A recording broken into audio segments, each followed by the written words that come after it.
The snow came in sideways that night, and Tara hadn't bothered to bank the fire properly because she'd thought the storm would pass by morning. It didn't pass. She heard the horses before she heard the men. 3 sets of hooves crunching through the crusted drifts outside the cabin, moving slow and deliberate, the way men move when they aren't worried about being heard. When they don't think they need to be. She was already reaching for the shotgun above the door when the first knock came. Not a knock, really. More like a fist against the wood, heavy enough to rattle the latch in its bracket. "Open up!" She didn't. The latch rattled again, harder this time. Outside, one of the horses blew a long breath into the cold air, and she could hear the snow hissing against the window glass. The lantern on the table threw a yellow light across the floor. Too much light. She was visible from outside if they pressed their faces to the glass, and she knew it. "We can see the smoke," said a different voice. Smoother. The kind of voice that had gotten a lot of things it wanted just by sounding reasonable. "No sense pretending you're not in there." Tara pulled the shotgun from its brackets. Both barrels loaded. She checked every Sunday, the way her father had taught her. She pressed her back against the wall beside the door and waited. The third man didn't say anything. She'd learn later that he rarely did. What came next happened fast. The latch gave. She'd meant to replace it before winter, and now winter was here, and the latch was giving, and the door swung inward, and the cold poured in like something alive, and the first man through the door was the one with the smooth voice. He wore a long coat, dark with melted snow, and a hat pulled low over pale eyes. He saw the shotgun before he'd taken 3 steps. He stopped. "Easy," he said. "Get out of my house." Her voice was steadier than she felt. She'd always been good at that. Her mother used to say it like a compliment, but Tara had never been sure it was one. The second man came in behind the first. Shorter, broader, with a beard that had ice in it. He looked at the shotgun, and looked at Tara and didn't seem particularly worried about either. "We're just looking for a place to wait out the storm," the smooth-voiced one said. He spread his hands, showing her his palms, which she supposed was meant to be reassuring. 3 men on a mountain in weather like this. You'd have to be cold-hearted to turn us away. I'd have to be foolish to let you in." "You're already talking to us," the bearded one said. He had a low, flat voice, and he was looking around the cabin while he spoke. At the table, the shelves, the ladder to the loft, taking inventory. That's practically the same thing. The third man stepped inside and pulled the door shut behind him. He was the tallest of the 3, and he hadn't said a word, and the way he moved through the space made her think of a man who had done this before, in other cabins, with other women. Tara pulled back both hammers. The sound of it was small in the room, but it changed things. "You're going to want to be careful with that," the smooth-voiced one said. His tone had shifted. Still smooth, but with something underneath it now. 2 barrels. 3 of us. I'm aware of the math. She was.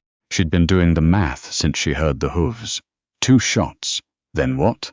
The wood axe by the hearth, the skinning knife in her boot, the cast-iron skillet on the stove, still warm from supper. She had already planned the order of it, in the way her mind worked. When she was frightened. Methodical, almost calm, running through the sequence like a list of chores. It didn't mean she wasn't scared. It just meant the fear had somewhere useful to go. The bearded man took a step toward her. She pointed the shotgun at his chest. He stopped. "The storm's already at whiteout," the smooth one said. He was watching her hands. "By midnight, a man couldn't find his way 10 feet from the door. We'd die out there. Then you shouldn't have ridden up my mountain." Silence. The fire crackled. The wind pushed against the window with a sound like something breathing. Then the door opened again. She hadn't heard the 4th horse. She hadn't heard anything over the storm, and that was how he'd gotten close enough to push the door open from outside without her knowing he was there. The wind roared in, snow scattered across the floor, and the man who came through the door was larger than the other 3 put together, or that was how it seemed. Her mind registered him in pieces, the width of him in the doorframe, the coat that reached his knees, the ice on his collar, the rifle held easy in his right hand like it was part of him. He looked at the three men. He looked at Tara. He looked at the three men again. "You're in the wrong cabin," he said. His voice was quiet, not smooth like the first man's, not performing anything, just quiet, the way a statement of fact is quiet, the way a stone dropped in water is quiet before the ripple spreads. The smooth-voiced one turned slowly. "This doesn't concern you. I'm making it concern me." Nobody moved for a long moment. The fire shifted and a log fell, and the sparks scattered, and in that brief orange flare Tara could see the faces of all three men clearly. The calculation in them, the arithmetic they were doing, the same arithmetic she had been doing a minute ago. 2 barrels, 3 of us, but now there was a rifle, and the man holding it had the look of someone who had never once missed what he aimed at. The tall one, the silent one, was the first to understand. He took a step backward, toward the door, and when neither of the other two stopped him, they all understood, and then there was a shuffling and a jostling. And the smooth-voiced one said something under his breath that she couldn't quite make out, and all three of them went out into the storm. The big man stood in the doorway for a moment, watching. Then he pulled the door shut. He turned around. Tara still had the shotgun raised. "You can put that down," he said. "I don't know you." "No," he agreed. "You could be worse than they were." He considered this with what appeared to be genuine seriousness. "I could be," he said. "But I'm not." She looked at him for a long time. His coat was soaked through at the shoulders. There was a cut above his left eyebrow, old enough to have scabbed but recent enough that the scab was still dark. He had the kind of face that had weathered things. Not just weather, but the other kind. The kind that left marks you couldn't see directly. He was looking at her without impatience, without expectation, without anything she could read as threat. Just looking, the way you look at something you're trying to understand. She lowered the shotgun. Didn't uncock it. "There's coffee," she said, "if you want it." He sat at her table and drank her coffee and didn't ask her anything. That was the thing she would remember later, turning it over in her memory like a stone she kept finding in her pocket. He didn't ask her name, didn't ask how long she'd been out here alone, didn't ask what a woman was doing on a mountain by herself in the dead of winter. He just drank the coffee and looked at the fire and let the silence be what it was. She found herself talking anyway. She told him about the cabin, how she'd inherited it from her uncle, who had died of a fever the previous spring before she could make it up the mountain to say goodbye, how she'd come up in September, with a mule and 6 months of supplies, and the intention of spending the winter getting the place into shape, maybe trapping a little, maybe just being somewhere that wasn't the town where everyone knew her name and her history and her grief, how she hadn't expected to like it so much up here. The silence, the particular quality of the light on the snow in the early morning, the way it came in blue before it came in white. He listened. When she finished, he turned his coffee mug in his hands and said, "The ridge above the north tree line, that's my territory. I didn't know anyone else was up here. Most people don't." He said it without satisfaction. "Just information." "What's your name?" He looked at her across the table. "Amos Tara." He nodded, like he was filing it away. She asked him where he'd come from that night, and he said he'd seen the horses from the ridge and come down. She asked why, and he looked at her like the question was slightly strange and said, 3 horses, 1 smoke column. Storm coming in hard." He paused. The math wasn't right. She thought about that for a long moment. The storm was full now, pressing against every surface of the cabin, finding the gaps in the chinking and whistling through them. The fire needed another log.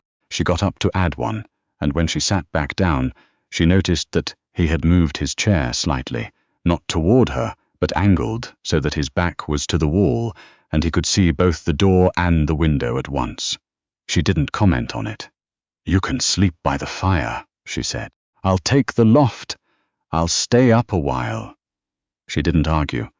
She climbed the ladder and lay down on her cot and listened to the storm and the occasional soft sounds from below, the creak of his chair, the hiss of a log settling, once the particular silence of a man stepping to the window to look out. She didn't sleep for a long time.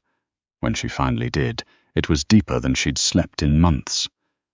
In the morning he was gone. She thought that might be all of it. A strange night in a bad storm, a man with a quiet rifle and a name she'd probably never say again. She went back to her work. The chinking, the firewood, the traps she'd set along the creek. 3 days passed, 4. The storm cleared and the mountain went white and still and beautiful, and she stopped thinking about Amos quite as often, though she didn't stop entirely. On the 5th day she found the woodpile restacked. She hadn't done it. It had been done in the night, or very early morning, the logs split and stacked with a care and precision that she recognized as someone else's system, not her own. She stood looking at it for a long time in the cold morning air, her breath fogging, and she felt something she couldn't quite name. Not comfort, exactly, not relief. Something quieter than either of those. She didn't see him for another week. Then, she was checking a trap line along the upper creek when she heard something crashing through the brush downslope, too big and too loud to be anything cautious. And she grabbed the rifle from her back and held it ready, and what came out of the trees was a young black bear, thin and confused, and probably disturbed from some half-formed den. It saw her, and she saw it, and for a moment neither of them moved. Then Amos materialized from the trees on the other side of the creek, and the bear's attention shifted, and after another moment it turned and crashed back into the brush the way it had come. Tara lowered her rifle. "Where did you come from?" she asked. "Same ridge." He waded the creek without ceremony, and came up the bank and looked in the direction the bear had gone. "Young one, it'll find somewhere to settle. I know how to handle a bear. I know you do." He said it simply, without apology or flattery. She studied him. He was wearing the same coat, or a coat very like it, and there was ice on his boots from the creek. She noticed his hands. The size of them, the scars across the knuckles, the way they held the rifle loose and familiar. "You've been watching the cabin," she said. Not an accusation, just a thing she'd worked out. He didn't deny it. "Not watching. Passing by. Every morning." A pause. "The ridge runs that way." She looked at him a long time. He looked back at her, without discomfort, without evasion. There was something in him that reminded her of the mountain itself, not cold exactly, but settled, patient, not going anywhere. "I'm not a woman who needs watching over," she said. "I didn't figure you were."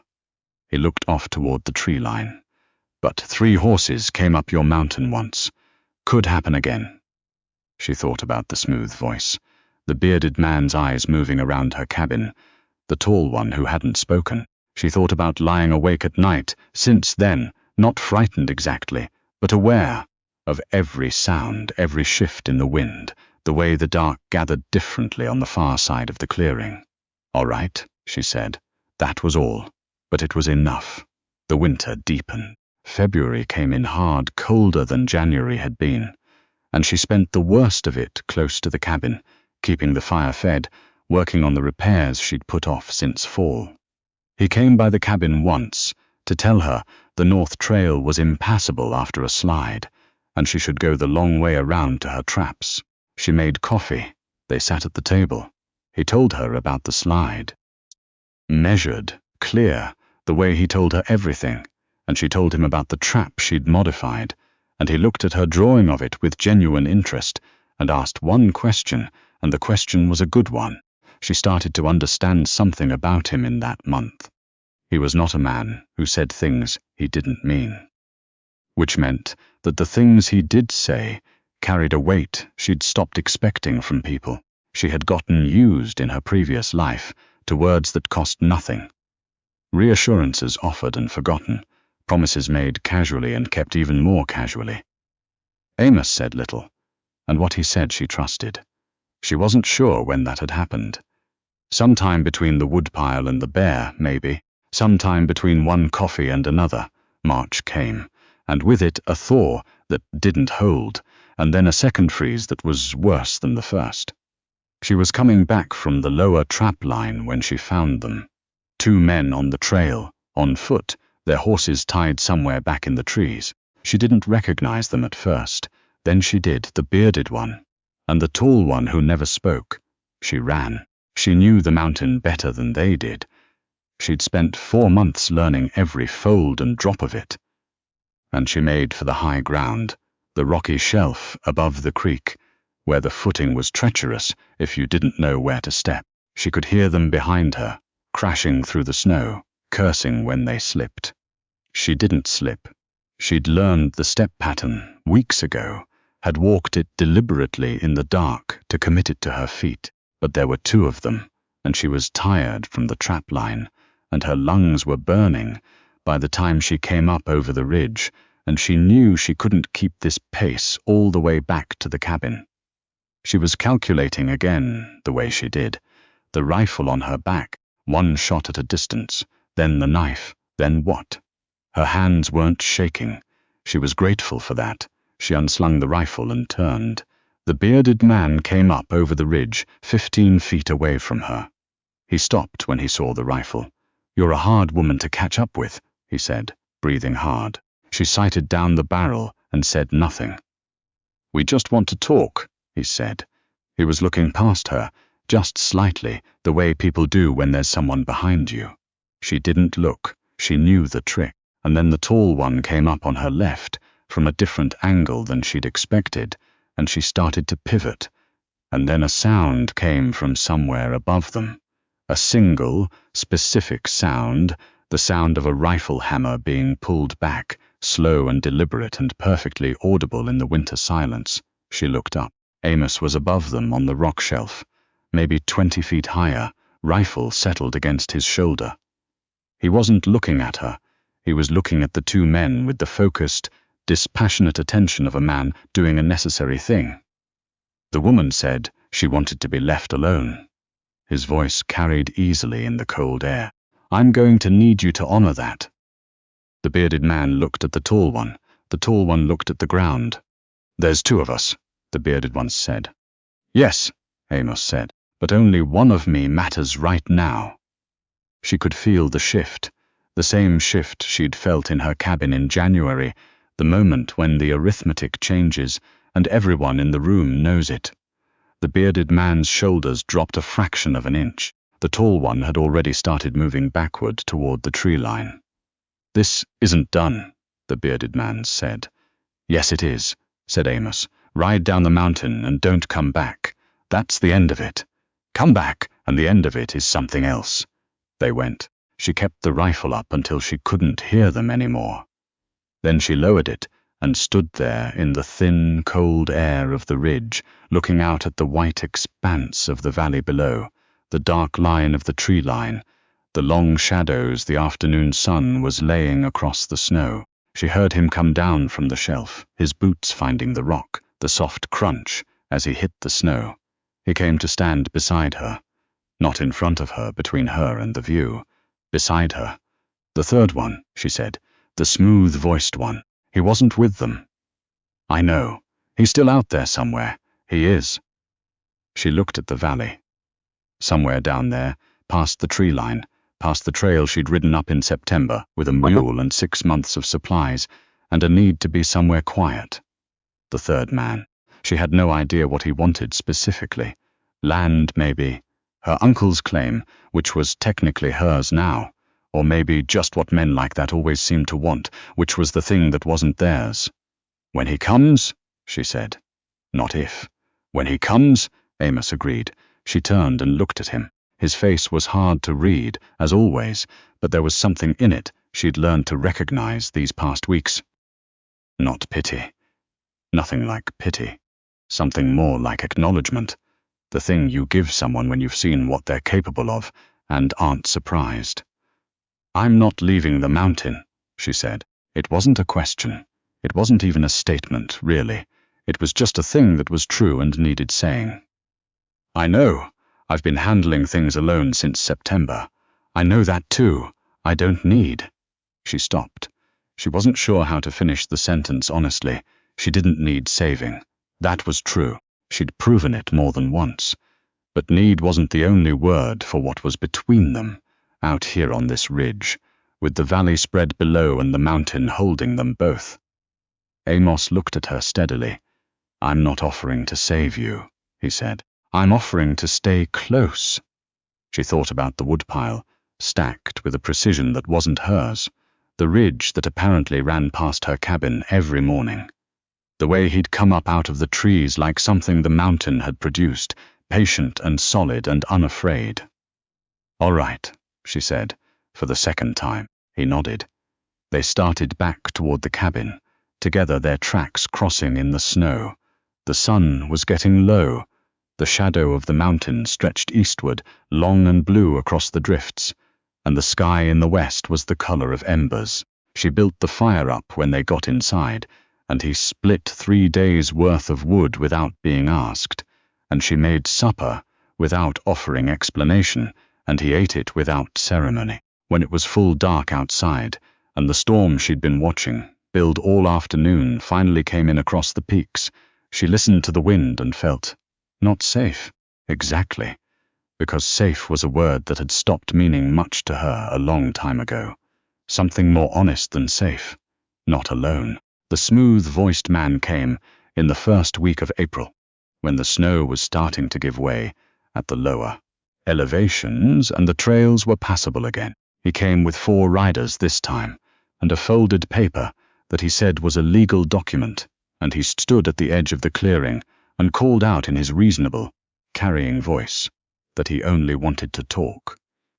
Tara came out of the cabin with a shotgun. He saw it and stopped talking. Amos stepped out from the tree line on his left. One of the rider's horses shied sideways, skittish, feeling something its rider hadn't noticed yet.